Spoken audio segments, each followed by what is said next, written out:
40 hari jelang pencoblosan, adu strategi kampanye kian dimasifkan ketiga pasangan calon. Tidak hanya di darat dengan belusukan menemui warga, kampanye udara lewat live di medsos pun digencarkan demi menggayat pemilih muda. Saling sindir soal belusukan pun terjadi. Yang memang bisa belusukan adalah Pak Ganjar dan Pak Jokowi. Pak Prabowo kan tidak bisa belusukan. Jadi akhirnya rakyat bisa melihat bahwa di Republik ini pemimpin nasional yang bergerak cepat, yang bisa belusukan itu Pak Jokowi dan Pak Ganjar dan Pak Jokowi. Dan belusukan ini tidak bisa diwakilkan. Sindiran Hasto dijawab kubu Prabowo Gibran. Nusron bilang itu ungkapan kepanikan, padahal belusukan bisa dilakukan siapa saja. Ya, ini adalah ungkapan orang yang lagi bingung, ungkapan orang yang lagi panik. Ya nggak apa-apa dia menyampaikan seperti itu, tapi menurut saya semua orang itu bisa belusukan, semua orang itu berhak untuk belusukan. Hanya Pak Jokowi sama Mas Ganjar yang bisa belusukan. Belusukan itu bisa dilakukan oleh siapa saja dan di mana saja, termasuk Pak Prabowo pun bisa melakukan belusukan. Dengan live di media sosial, Capres 01 Anies Baswedan dan calon wakil presiden 03 Mahfud MD kompak menggunakan kampanye di media sosial demi menggayat pemilih muda. Kita sekarang menjalani aja, mengalir dan terus menggaungkan pesan perubahan. Perubahan adalah harapan baru dan perubahan adalah ikhtiar kita untuk menjadikan harapan kenyataan. Mudah-mudahan dengan begitu makin luas gaungnya termasuk di online. Ya. Ada upaya untuk menjajal konten-konten baru mungkin di medsos yang lain selain TikTok gitu Mas Anies. Kita nikmatin dulu sekarang. Kalau kita mengutip dengan TikToknya Pak Mahfud kan selalu dengan bilang, "Hai Besti, apa kabar hari ini?" Itu kan. Jadi sebenarnya Pak Mahfud ini berusaha untuk kita tuh bisa lebih dekat seperti dengan masyarakat muda, ya kan? Karena ini adalah sebagai strategi. Bagaimanapun mayoritas masyarakat generasi muda saat ini mendapatkan informasi itu melalui genggaman mereka. Jadi kita tuh di sana tuh berusaha untuk selalu giat bersosialisasi, berkomunikasi dengan Pak Mahfud dan Pak Ganjar gitu. Jadi hal yang seperti ini adalah bagaimana kita tuh berkomunikasi dengan teknologi yang memungkinkan semua orang itu bisa bertanya dan bertemu secara langsung dengan kandidat paslon kami secara real time. Bisa menjangkau bahkan 167 juta pengguna medsos jadi alasan mengapa paslon menggunakan sarana ini untuk berinteraksi. Apalagi pemilih muda di pemilu 2024 ada 115 juta lebih yang meliputi gen milenial dan juga gen Z. Belusukan atau memilih medsos sebagai strategi kampanye sah-sah saja dilakukan. Yang penting jangan hanya tebar janji fana yang buat rakyat merana. Tim Liputan, Kompas TV. Tancap gas adu strategi belusukan hingga live di media sosial dilakukan paslon untuk nanti bisa meraih atau menggayat pemilih jelang hari pemungutan suara. Sebenarnya manakah yang lebih efektif, kampanye belusukan atau live di media sosial? Kita bahas sore hari ini bersama dengan analis komunikasi politik Universitas Al-Azhar, Ujang Komarudin. Selamat sore. Kang Ujang, kalau kita lihat di era sekarang plus minusnya belusukan langsung, kampanye belusukan sama live di media sosial atau kampanye di media sosial, plus minusnya apa saja Kang Ujang? Yang pertama tentu saya harus jelaskan Mbak Maidop ya, bahwa ada dua strategi yang bisa dibangun oleh para kandidat dan tim suksesnya. Pertama adalah serangan melalui udara gitu ya, tadi melalui media sosial itu serangan melalui udara. Yang kedua adalah serangan melalui darat. Nah, serangan melalui darat ini adalah melalui belusukan salah satunya. Lalu plus minusnya apa? Saya melihat dari karakter ya, karakter ketiga kandidat lah. Pertama karakter Pak Anies, lalu tadi dibahas Pak Mahfud, itu kan agak sulit untuk bisa belusukan karena memang karakternya karakter akademis, karakter intelektual. Biasanya kalau karakter intelektual akademis ya agak kayak seperti saya ini agak sulit untuk belusukan. Tetapi berbeda misalkan dengan Pak Ganjar atau Gibran ya, atau tadi disebut-sebut oleh Pak Nusron Wahid, Pak Jokowi, memang lebih senang kepada belusukan karena memang karakter kejiwaannya seperti itu.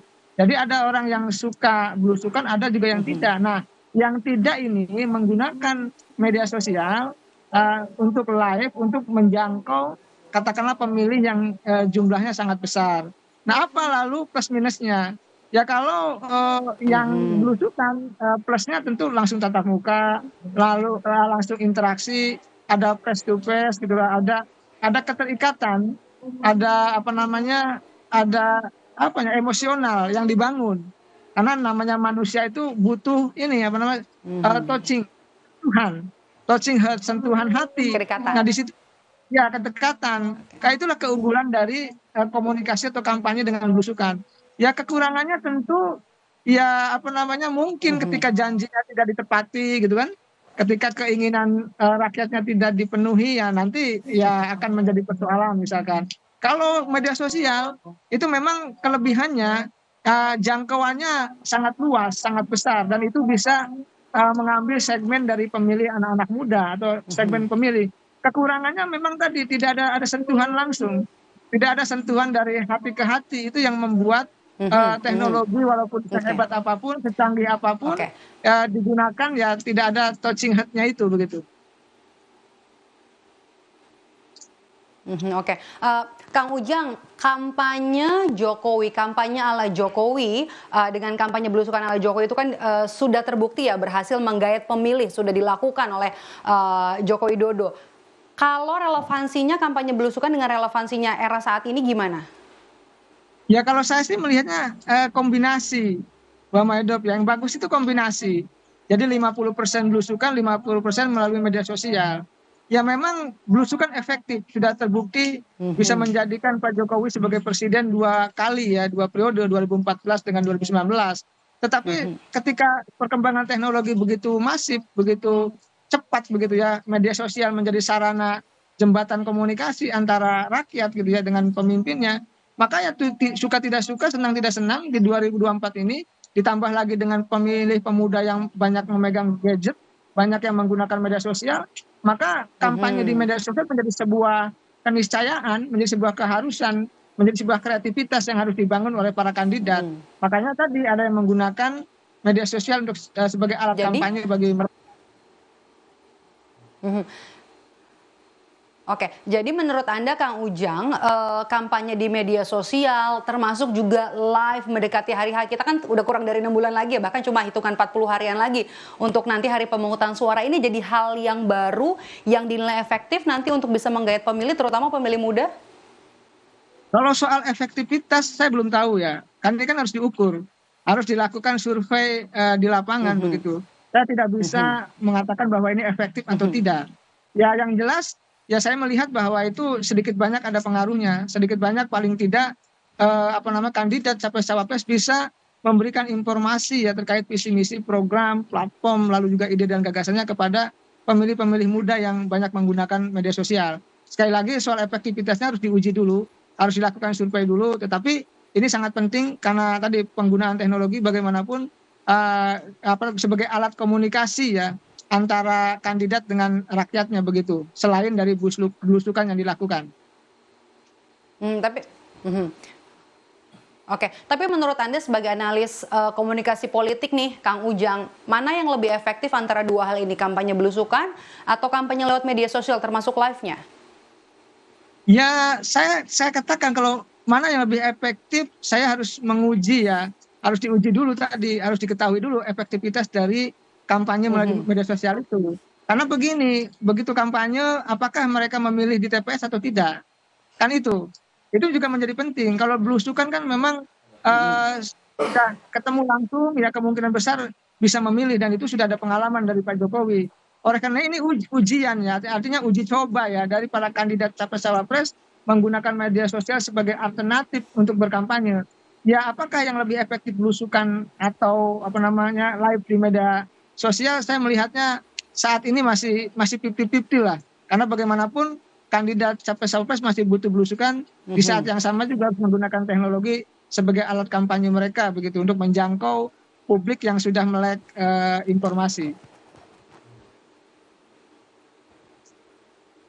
Oke, kalau gitu kita tambahin satu lagi, debat. Kalau dari kampanye belusukan, kemudian juga kampanye di media sosial termasuk juga live ya, artinya bisa langsung tanya jawab gitu dengan paslon dan juga debat. Antara ketiga hal ini mana sebenarnya yang lebih efektif bisa menggayat pemilih, bisa menyampaikan visi misi mereka?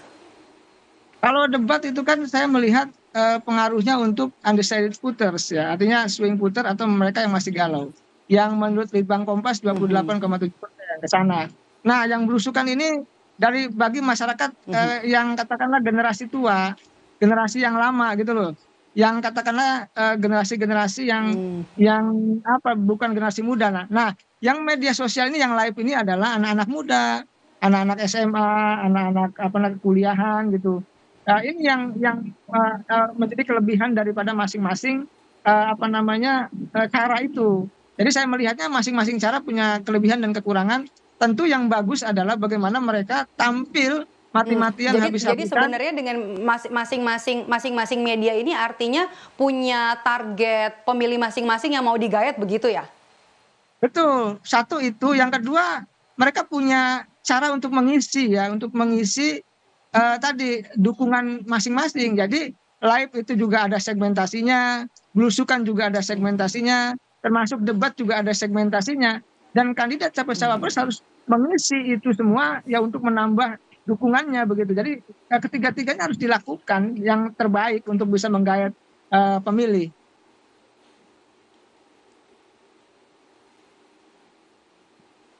Oke, kalau kita bahas ini kan sudah mau debat ya, kita tinggal nunggu 3 hari lagi termasuk juga tema debat gitu ya, ada pertahanan, keamanan, kemudian juga hubungan internasional dan juga geopolitik.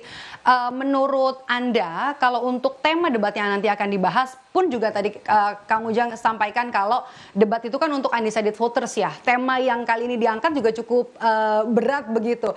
Ini sebenarnya sebelum debat nanti sudah ada pendekatan dulu lewat belusukan atau lewat media sosial, pemanasannya gitulah. Kang Ujang lebih pas di mana?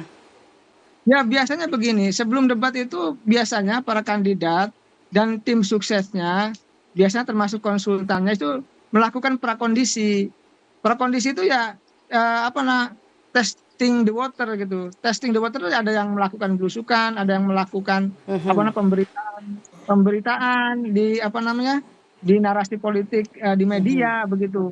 Itu prakondisi pasti akan dibangun. Misalkan siapa yang akan lebih unggul, siapa yang akan bagus, siapa yang menguasai, itu pasti akan muncul di narasi pemberitaan. Nah, dalam konteks itu ya mereka akan lakukan semua kandidat.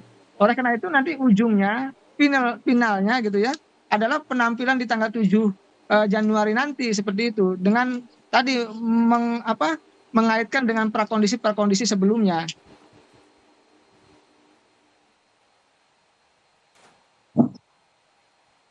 Oke.